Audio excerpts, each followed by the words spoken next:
दोस्तों नमस्कार, ईशा एकेडमी में आपका बहुत बहुत स्वागत है। आज हम गणित कक्षा 10 का पेपर जो अभी हाल में 25/2/2020 को हुआ है, सेट नंबर 822 MB है, उसका हम सॉल्यूशन देंगे। तो पहला क्वेश्चन है कि 1458 में दशमलव प्रसार कितने अंकों तक होगा। तो जब 1458 में 1250 का देंगे तो आंसर भाग देंगे, आंसर आएगा 1.1664। ठीक है, तो दशमलव के बाद 4 अंक हैं, आप देख सकते हैं। तो इसका आंसर सही है 4। या इसके से गुणनखंड कर लें तो 729 गुणा 2 बटे, और ये गुणनखंड करेंगे 2 से 2 कैंसिल हो जाएगी, 5 की पावर 4 आएगी, तो 4 आएंगे दशमलव के बाद अंक। ठीक। दूसरा क्वेश्चन है कि बहुपद के शून्य कितने हैं इसमें। तो जब इसको हम देख सकते हैं कि 1 2 3 4।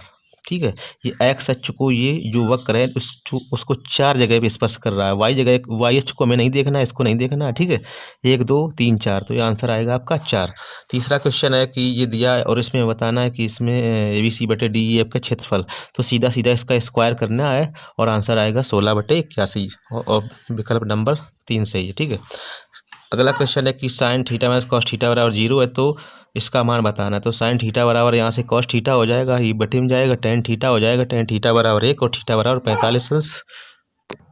जब यहाँ पर थीटा बराबर 45 अंश रखेंगे तो आपका आंसर आएगा लास्ट में हल होकर 1/2। अगला क्वेश्चन है कि 3 4 की वाई से दूरी। तो आप सीधा इसको देखिए कि पहले 3 इकाई चलेंगे, फिर 4 इकाई चलेंगे, यहाँ पर आएंगे तो टोटल वाई से दूरी कितनी आ रही है, ये दूरी आ रही है ना, तो वाई से दूरी आपकी 3 इकाई आ रही है। तो आपका आंसर सेकंड ऑप्शन सही है। और चौथा क्वेश्चन है कि इसमें गड्डी में हमें इक्का ना होने की प्रायिकता बतानी है। तो इक्का होने की प्रायिकता पहले हम निकालेंगे, तो 4 इक्का होते हैं, तो 4/52, तो 1/13। अब इक्का ना होने की प्रायिकता, तो 1 में से 1/13 घटा देंगे तो आंसर आएगा 12/13।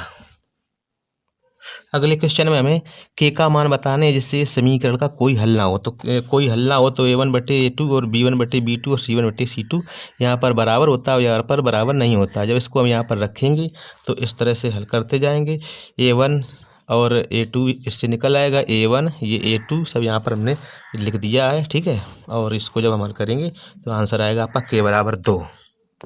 इस क्वेश्चन में दे दिया कि AO/OC और BU/OD बराबर 1/3 है, और हमें यहाँ पर AB का मान बताना। ठीक है, तो जैसा इसमें अनुपात है AO और OC में, वही अनुपात AB और DC में होगा। तो AB/DC बराबर 1/3 आएगा, मान रखेंगे, और AB का आंसर आपका 0.5 आ जाएगा। ठीक है, अगले क्वेश्चन में यहाँ पर ये एक क्वेश्चन दिया था, सबका हमें बताना था। तो क्या करेंगे कि आप tan 12 को और tan 78 को, इनको दोनों में से किसी एक को चेंज कर लें। तो हमने इसको चेंज किया, tan 12 को जब चेंज कर दिया 90 - 78, तो ये cot 78 आ गया, और ये हो गया tan 78, और ये tan 78 एक बटे में चला गया तो ये कैंसिल हो गया। ठीक है, यहाँ √3 का मान इधर रख दिया, cot 45 का मान 1 रख दिया, cot 60 का मान भी रख दिया, और सब कैंसिल होकर एक आ गया आंसर।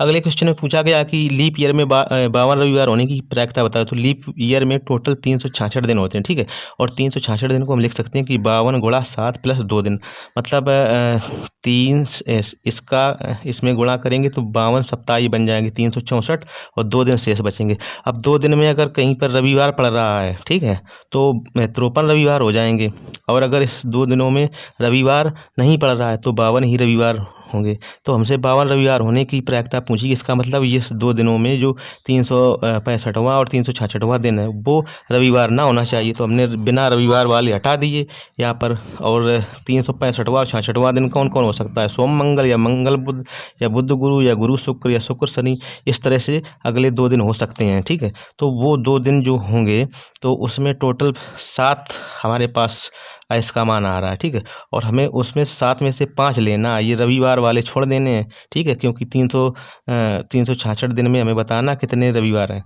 तो हो सकते हैं। ठीक है, ये बताना कि 52 रविवार होने की, 53 की नहीं बतानी है। ठीक है, अगर 53 की होती तो हम कहते कि 2/7, लेकिन 52 की अगर पूछी है तो 5/7 आंसर आएगा।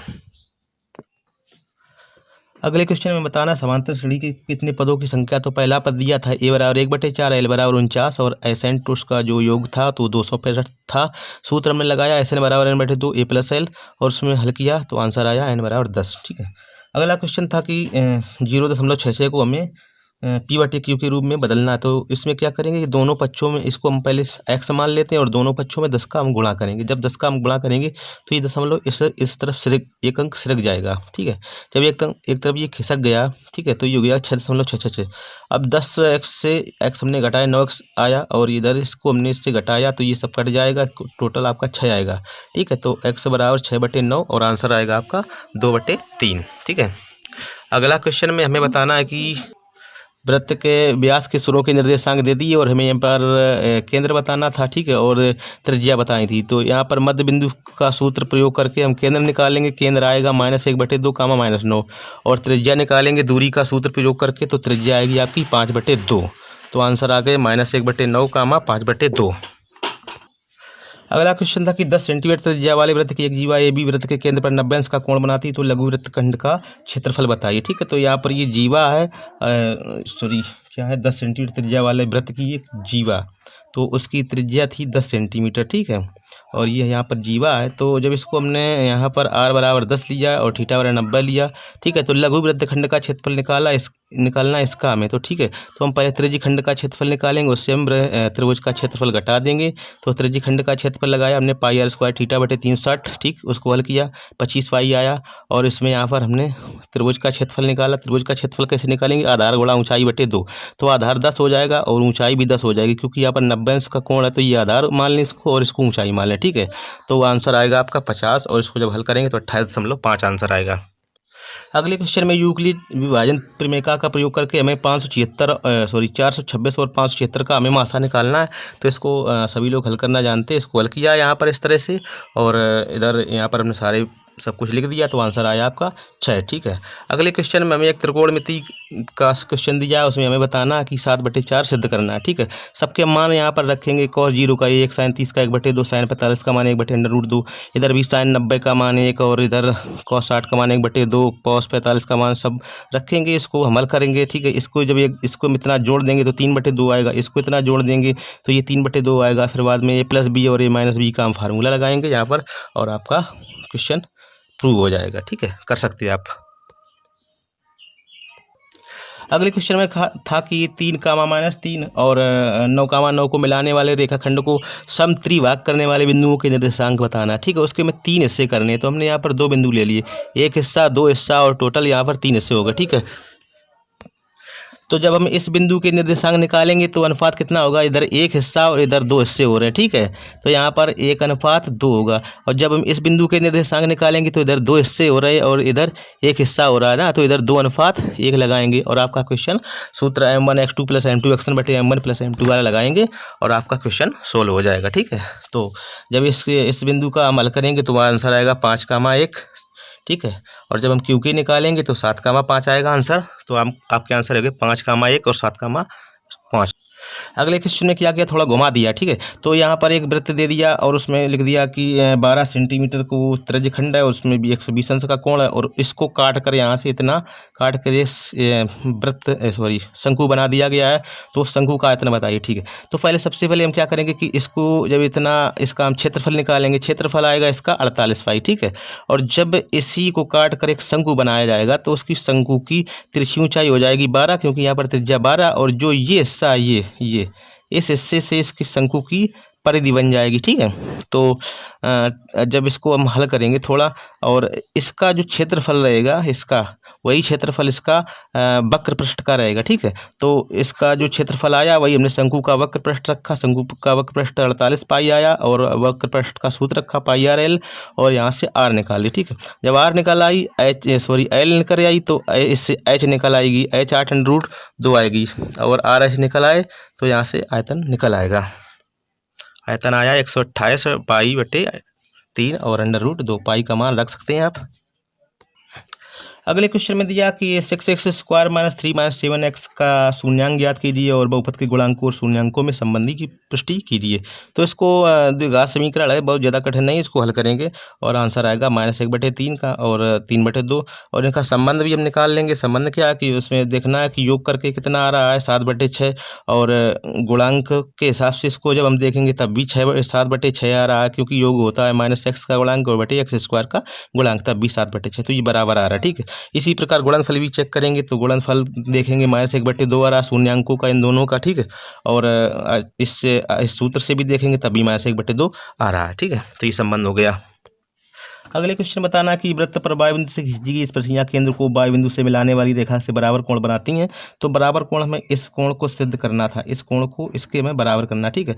तो इन दो त्रिभुजों को AOP को और BOP को हम क्या करेंगे, सर्वांग सम सिद्ध कर देंगे, क्योंकि AP और BP बराबर हैं और OP दोनों में कॉमन है और OA OB बराबर है। तो ये सर्वांग सम हो गए तो फिर ये वाला कोण इसके बराबर हो जाएगा, ठीक है। अब इसका मान बताना, तो ये 50 टोटल था यहाँ पर 100 अंश। अब जब ये 100 अंश है तो ये 50, ये 50 तो ऊपर यहाँ पर 90 आ गया, 90 50 140, तो ये 40 बच जाएगा, ठीक है। तो APO आपका 40 अंश आ जाएगा। अगला क्वेश्चन त्रिकोणमिति का है, तो हमें यहाँ पर इसको इसके बराबर सिद्ध करना है, ठीक है। तो आप कुछ नहीं करना है, बस आपको tan A की जगह पे sin A बटे cos A करना है और बस इसको हल करते जाए, ज़्यादा कठिन नहीं है, इस तरह से ये होता चला जाएगा, ठीक है। और यहाँ से ये, ठीक है, यहाँ पर A² - B² का फार्मूला लग जाएगा और ये इससे कैंसिल हो जाएगा, cos A + sin A आ जाएगा। बहुत सिंपल है। अगला क्वेश्चन था समांतर मान निकालना है, तो इसको बस कुछ नहीं, सीधा सिग्मा FX बटे सिग्मा F का फार्मूला लगाएं और यहाँ से आपका आंसर 75.9 हो जाएगा, ठीक है। कुछ नहीं है, इसको जोड़िए दोनों को, उसका आधा यहाँ पर लिखिए और इसको हम F मान लेंगे, FX निकाल लेंगे, फिर FX को जोड़ के और सिग्मा F का भाग दे देंगे, आंसर आएगा 75.9। अगला क्वेश्चन था कि इकाई का अंक जो है दाई का अंक इकाई के अंक का 3 गुना है। तो यहाँ पर हमने इकाई का अंक x लिया और दाई का अंक हमने 3 गुना ले लिया उसका 3x, ठीक है। तो संख्या क्या बनेगी, क्योंकि दाई के अंक में हमें 10 का गुणा करना होता है और इकाई के अंक में हमें 1 का गुणा करना होता है, उसके बाद उसको हमें जोड़ना होता है। तो संख्या आपकी बन जाएगी 31x, ठीक है। जब हम अंक पलट देंगे तो ये वाला हो जाएगा दाई का अंक, ठीक है, और ये वाला हो जाएगा इकाई का अंक। तो अब क्या करना पड़ेगा कि जो नई संख्या बनेगी उसमें ये जब दाई का अंक ये हो जाएगा तो इसमें 10 का हमने गुणा किया, ठीक है, और 3x में 1 का गुणा करेंगे और उसको जोड़ देंगे, 13x हो जाएगी, ठीक है। अब उसमें क्या कंडीशन थी कि पहली संख्या में हमें जब हम कितना घटाएंगे 54, तो उसके अंक पलट जाते हैं तो संख्या ये वाली बन जाती है, ठीक है। तो यहाँ से इसको हमने 54 घटाया, तो इसको हमने यहाँ पर सिंपली थोड़ा हल किया, x बराबर 3 आ गया और संख्या आपकी आ जाएगी 93, ठीक है। यहाँ से इसमें मान रख देंगे और आपकी संख्या 93 आ जाएगी, ठीक है। और 93 को इसमें अगर हम 54 घटा दें तो आ जाएगा 39, ठीक है। तो इसका मतलब है कि जब 93 में हम 54 घटाया, ठीक है, तो 13 में 4 गया 9 और इसमें आया 3। तो यहाँ से अंक देखिए आप पलट रहे हैं, देखो पहले 9 3 था, अब 3 9 हो गया, तो आपका आंसर यहाँ से मैच हो सकता है। अगले क्वेश्चन में था कि वृत्ताकार कमरे के ऊपर अर्धगोलाकार गुंबद है, उसका कुल भीतरी आता है 48,510, तो भीतरी व्यास उसकी मात्रा ऊंचाई के बराबर है, तो उसका हमें कमरे की ऊंचाई बताना है, ठीक है। तो जो इसका व्यास था ये वाला, ये 2r, ठीक है, ये व्यास होता है 2r और उसकी मात्रा ऊंचाई कितनी हो जाएगी, यहाँ से ये h है और इधर ऊपर का हिस्सा r है ये इतना वाला, तो h + r हमारा 2r के बराबर हो रहा था। तो यहाँ से हल किया, h बराबर r आया, ठीक है। अब उसमें था कि कुल आयतन, तो कुल आयतन में पहले बेलन का आयतन हमने यहाँ पर रखा, फिर ऊपर अर्धगोले का आयतन यहाँ पर रखा, उसको हमने जोड़ा तो 48,510 आया। h बराबर r, यहाँ से निष्कर्ष हमने निकाला था, तो h बराबर हमने यहाँ पर r रख दिया, ठीक है। तो इसको हमने थोड़ा हल करते गए इस तरह से और r बराबर आपका 21 आएगा, और जब r और h यहाँ से बराबर हो रही हैं इस जगह से तो फिर h भी 21 आएगा, तो आपका आंसर 21 आ जाएगा। अगला क्वेश्चन ये प्रकाश स्तंभ वाला है कि समुद्र में जो है एक प्रकाश स्तंभ खड़ा है, ऊपर से देखने पर अनुमान कोण 30-45 हो रहे हैं, तो ये 30 कोण बनेगा, ये 45 बनेगा, ठीक है। और नीचे 2 जहाज खड़े हैं, ठीक है, और उनके बीच की दूरी 50 मीटर है, तो यहाँ पर हमने 50 मीटर रखी, ठीक है, और इसकी हमें ऊंचाई बतानी है, ठीक है। तो यहाँ से फिगर बन चुकी है, बस आपको क्या करना है कि यहाँ से tan 45 लगाइए पहले, तो यहाँ से h बराबर x निकल आएगा, ठीक। फिर अब ये उसमें पूरा tan 30 लगाइए ABD में, ठीक है। तो tan 30 लगाएंगे तो h बटे 50 + x हो जाएगा टोटल दूरी, ठीक है, और इसको हम हल कर देंगे इस तरह से, आंसर आ जाएगा आपका, ठीक है। ये 50 बटे 50 √3 - 1 आएगा, ठीक है, उसको हल करेंगे तो 25 और √3 + 1 हो जाएगा।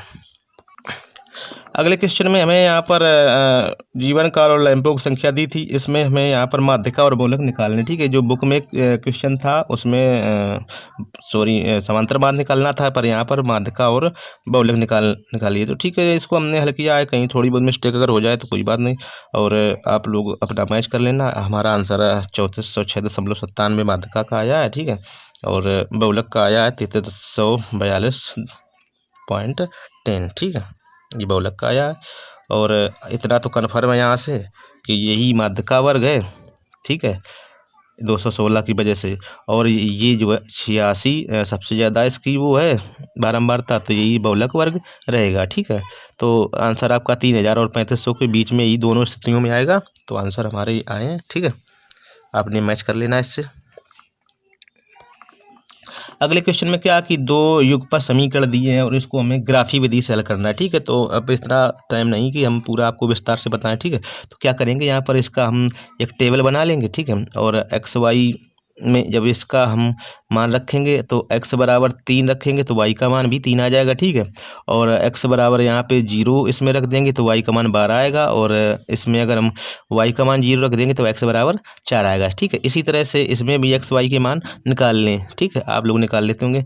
और इसमें जब हम दोनों में मैच करेंगे तो 3,3 दोनों में है, ठीक है। तो 3 एक्स वाई के मान है यहाँ पर आप रख के देख सकते हैं, 3 से ये संतुष्ट हो रहा है, ठीक है। और ये मान भी रख लेंगे, ठीक है। और जब इसका हम जब ग्राफ बनाएंगे, ठीक है, तो ग्राफ कुछ इस तरह से बनेगा, ठीक है। 3x + y - 12 बराबर 0 का इस तरह से बनेगा, ये ऐसी इस तरह से ये लाइन बनती जा रही है। और x - 3y + 6 की इस तरह से लाइन बनेगी। तो हम देखते हैं कि यहाँ पर ये जो -6,0 पे काट रहा है और यहाँ 4,0 पे काट रहा है और यहाँ पर ये 3,3 पे काट रहा है, दोनों लाइन आपस में, ठीक है। अब हमें बताना कि x अक्ष के साथ जो वो काट रही हैं लाइनें, तो उसका क्षेत्रफल बताना। तो ठीक है, यहाँ पर ये निर्देशांक निकल आए 3, 1, 2, 3, ठीक है। अब ये निर्देशांक अगर निकल आए तो इसी की सहायता से हम त्रिभुज का क्षेत्रफल वाला 1/2 x1 y1 वाला वही सूत्र लगाएंगे और निर्देशांक ज्यामिति का प्रयोग करके इसका हम आंसर हम निकाल लेंगे। तो ठीक है, हमने यहाँ पर हल किया और x1 y1 निकाल लिए, x2 y2 ये सब यहाँ पर रख दिए यहाँ पर इस तरह से, और आपका आंसर 15 आ रहा है, ठीक है। वर्ग जो है मात्रक लिखेंगे उसको, तो क्षेत्रफल 15 वर्ग मात्रक है और आंसर आपका 3,3 आएगा, ठीक है। ये अथवा वाला क्वेश्चन अगर जिसने हल किया है तो उसको भी बता दें, ठीक है। यहाँ पर इसको अपने 2x + 3 का ऊपर नीचे यहाँ पर गुणा करेंगे, ठीक है। और इसमें x - 3 की ज़रूरत है तो x - 3 का ऊपर नीचे हम गुणा करेंगे और इसको इस तरह से हल कर देंगे, ठीक है। इस तरह ऐसा 0 हो जाएगा, ये समीकरण बन जाएगा हमारा, ये कुछ नहीं है, ठीक है। ये समीकरण इस तरह से बन जाएगा और इसको जब हम हल करेंगे तो गुणनखंड आएंगे x + 1 और 2x + 3।